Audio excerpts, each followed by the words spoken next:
আসসালামু আলাইকুম। সানা হাউস চ্যানেলের পক্ষ থেকে আবারও নতুন এক রেসিপি নিয়ে চলে এলাম। আশা করি সবার ভালো লাগবে। আজকের রেসিপিটা একটু ভিন্ন, কারণ এটা ছোট মাছ বললেই চলে, পাবদা মাছ। এটা আমি আজকে ভুনা করব। সবাই সাথেই থাকুন।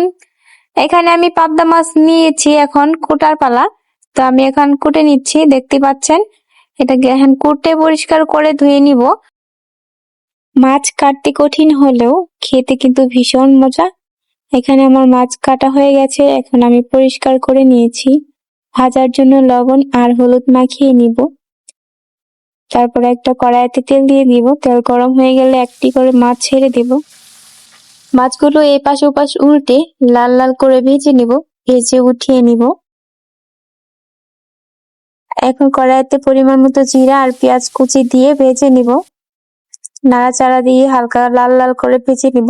তারপর মশলা অ্যাড করব। এখানে মরিচের গুঁড়া, হলুদের গুঁড়া ও জিরার গুঁড়া দিয়ে পরিমাণ মতো পানি দিয়ে দিলাম কষানোর জন্য। ঢেকে কিছুক্ষণ কষিয়ে নিব।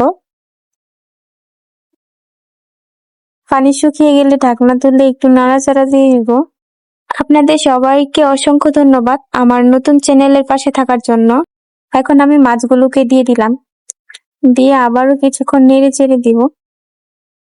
মশলাগুলোর সাথে মাছটা ভালো করে মেশানো হয়ে গেলে এখন আমি কিছুক্ষণ জাল করে নিব।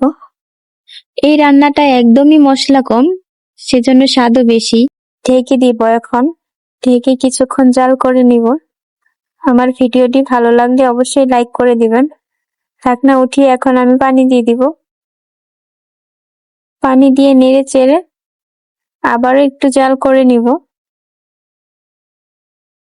পানিটা একটু শুকিয়ে নিব। এখন ঢেকে আবারও কিছুক্ষণের জন্য চুলায় বসিয়ে রাখবো। বলক আসা পর্যন্ত অপেক্ষা করব। পাবদা মাছ কে কিভাবে খেতে পছন্দ করেন অবশ্যই আমাকে কমেন্ট করে জানাবেন, এবং পরবর্তী ভিডিওতে কী রেসিপি দেখতে চান অবশ্যই কমেন্টে জানাবেন, তাহলে আমি পরবর্তী ভিডিও দিতে আরও উৎসাহিত হব। এখন আমি ঢেকে কিছুক্ষণ জাল করে আবারও ঢাকনা তুলে নিলাম। আমার রান্নাটা হয়ে গেছে প্রায়। দেখুন কি সুন্দর কালার হয়েছে, মাশাআল্লাহ। মশলা অল্প কিন্তু স্বাদ দ্বিগুণ।